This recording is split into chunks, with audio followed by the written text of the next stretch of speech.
देखिए, मैं आप लोगों को ये सवाल जो लिखा हुआ है कि x का मान ज्ञात कीजिए।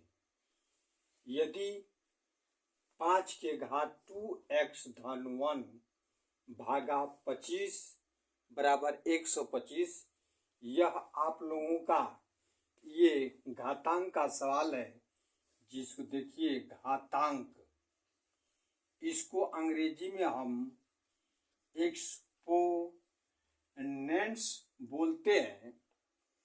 इसके कुछ नियम होते हैं, मैं आप लोगों को नियम के बारे में कुछ चर्चा कर दे रहा हूं। जैसे मान लीजिए a to the power m हो गुणे a to the power m हो, तो इसके मान जो होते हैं, यदि आधार सेम हो और इसके घात अलग अलग हो तो इसके घात को हम जोड़ देते हैं। बात समझ में आ रहा है ना। दूसरा ये होता है कि यदि a to the power m भागा a to the power n हो, तो यदि देख लो भाग के रूप में हो और इसका आधार सेम हो, तो इसके घात को हम क्या कर देते हैं, घटा देते हैं, अर्थात a to the power m minus n होता है। समझ आया ना। फिर अगला ये चीज होता है कि यदि a to the power m हो के पावर n हो, तो इसका मान, इसके आधार एक ही हो और घात के घात हो, तो इसके घात को हम क्या कर देते हैं, मल्टीप्लाई कर देते हैं, गुणा कर देते हैं। हेलो। अब इसके बाद एक ये और आता है कि यदि कोई भी हो, जैसे इसके घात 0 हो, तो इसका मान सदैव 1 होता है। कोई भी संख्या हो, उसके यदि घात 0 होगा तो उसका मान सदैव 1 होता है। और एक अगली और एक सूत्र है, जैसे मान लीजिए a और b का घात यदि m हो, तो a के घात m गुणे b के घात m होता है। इसी सूत्र का लगभग मैं इस सवाल में मैं उपयोग करूंगा।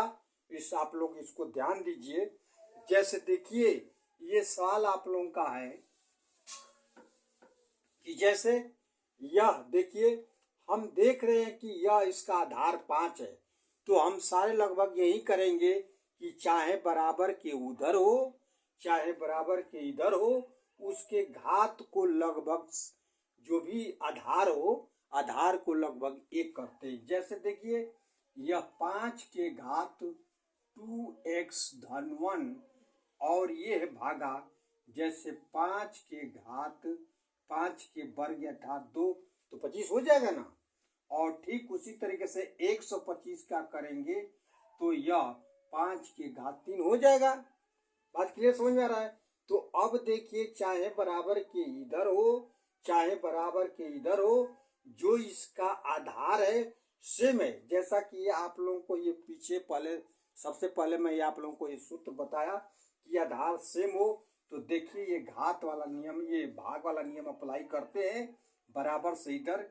जैसे 5 के घात ये भाग के रूप में है और इसके घात को हम क्या कर देते हैं, घटा देते हैं, अर्थात 5 के घात 2x धन 1, और ये देखिए भाग है तो इसका घात 2 है तो -2 हो गया, और इधर बराबर किधर है, 5 के घात 3 है, तो इसको अब हल करेंगे। 5 इसको तोड़ेंगे, 2x धन 1 ऋण 2, ये इजिकल टू 5 के घात 3। अब इसको फिर हल करेंगे।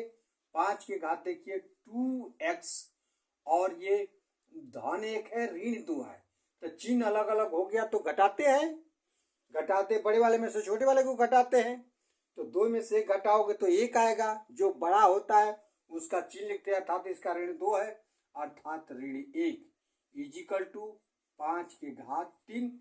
अब यहाँ पर यह है कि देखिए, यदि आधार सेम हो तो उसके घात भी क्या होते हैं, बराबर होते हैं। जैसे इस उसी नियम का प्रयोग यहाँ किया जा रहा है। तो ये देखिए, इसलिए 2x ऋण 1 इजिकल टू 3, ये आधार सेम है, इसलिए इसके घात भी क्या होंगे, बराबर होंगे। तो अब इसमें x का मान हमको निकालना है, तो चर को एक तरफ और चर को एक तरफ, जैसे 2x बराबर 3 और इसको इधर ले जाएंगे ऋण है तो क्या हो जाएगा, धन हो जाएगा। तो 2x इजिकल टू यह 4 हो गया, 4 हो गया, अर्थात इसलिए x इजिकल टू 4/2, इसमें भाग देंगे तो 2 आएगा, अर्थात x का मान क्या हो गया, 2। यही है आप लोगों का आंसर। अब समझ में। तो अब देखिए इसी तरीके से जो यह दिया हुआ है, एक जो घातांक का सवाल है, 5 के घात 2x धन 1 भागा 25 बराबर 125, इसमें x का मान यदि हम 2 रख देंगे तो यह सेटिस्फाइड भी हो जाएगा। और ये आप लोगों का घातांक का नियम, ये सवाल है। यदि आप लोगों को यह वीडियो पसंद आया हो तो लाइक और सब्सक्राइब अवश्य करें।